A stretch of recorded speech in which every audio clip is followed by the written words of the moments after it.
Powered by the Montana Television Network. Montana This Morning continues on Montana's News Leader.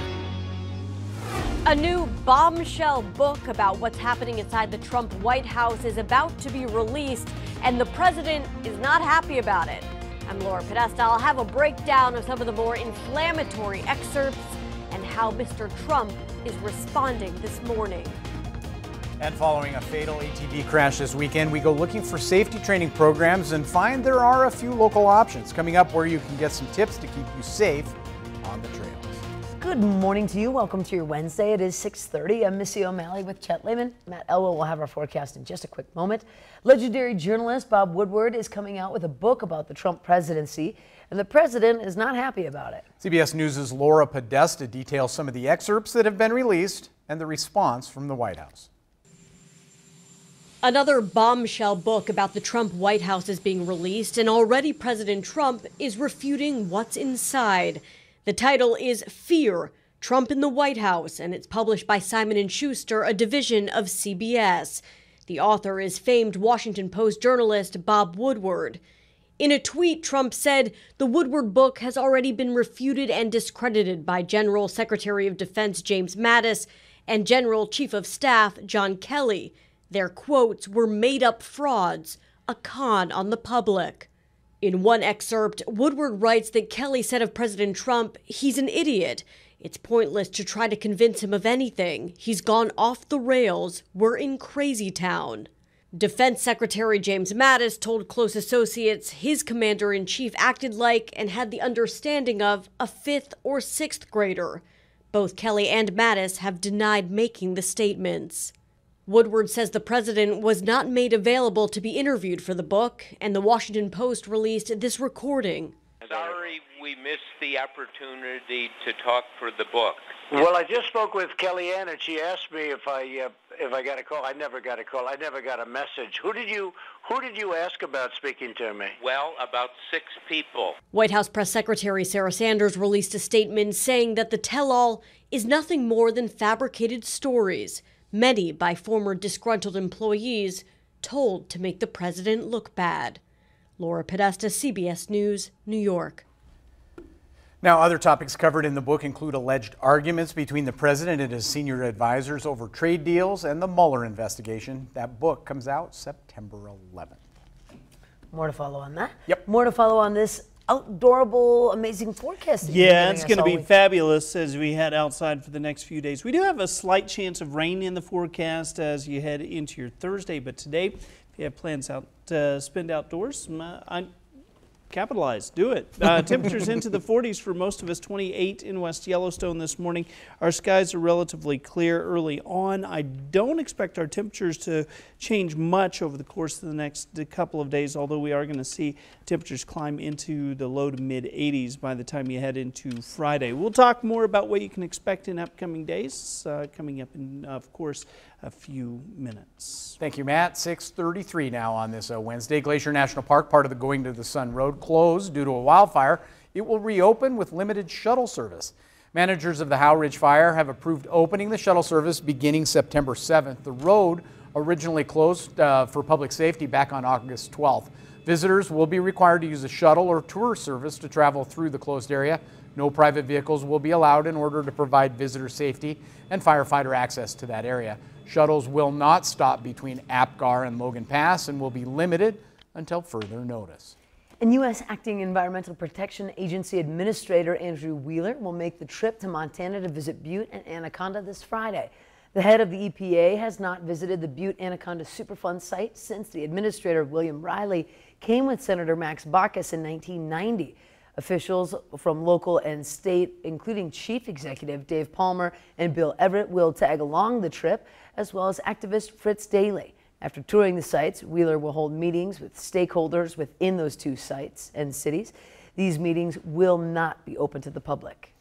In other headlines, a fatal ATV crash involving a 12-year-old boy highlights the limited opportunities for training courses. MTN's Mallory Peebles shares one place where people of all ages can turn for safety information.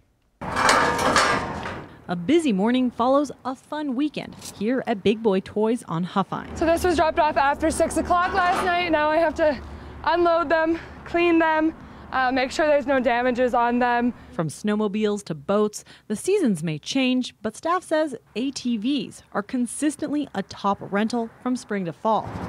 But before hopping on, there's some requirements. Riders must be 16 or older and complete a 20-minute safety review. I've got 2 different styles of checkout sheets here, one for the motorcycles and one for the ATVs. Bridget Warmer says that includes even the most experienced riders. Oftentimes I say things like, I know you probably already know this, but I'm required to tell you, and you should know it. You should be reminded of it. While it's a good opportunity to talk the basics, options for more in-depth training are rather limited in the area. Local dealerships couldn't identify any upcoming courses for youths or adults. The national organization ATV Safety Institute says at the end of September or October, it plans to host one event in the area, but nothing is scheduled yet. One resource, however, seems to be Montana Ag Safety. It offers free courses upon request any time of the year. While the focus is agriculture related, it says the knowledge can be applied across all kinds of uses. This year, it's already taught about 30 classes, totaling around 200 people. But still, Montana Ag Safety says there's too many crashes impacting all ages of riders. Big Boys Toys says it hopes their safety talk can serve as a reminder for dangers. We want to see everybody have fun, and we want to have fun on these things ourselves, but we do have to be careful and we have to advise caution in every situation. So no matter the age or experience level, riders can return safely after a day of fun. Reporting from Bozeman, Mallory Peebles, MTN News. By the way, a GoFundMe page has been set up for the family of the 12-year-old boy killed when his ATV crashed. So far, nearly $4,000 has been raised. And the Gallatin County Reentry Program has reported a walkaway. Around 11 a.m. on Tuesday, the GCRP says it notified that Markel Brown left his place of employment without authorization.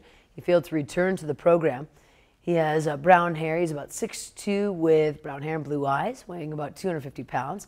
He was last seen wearing blue jeans and a camouflage hoodie sweatshirt. If you have information on Brown's whereabouts, please contact local law enforcement.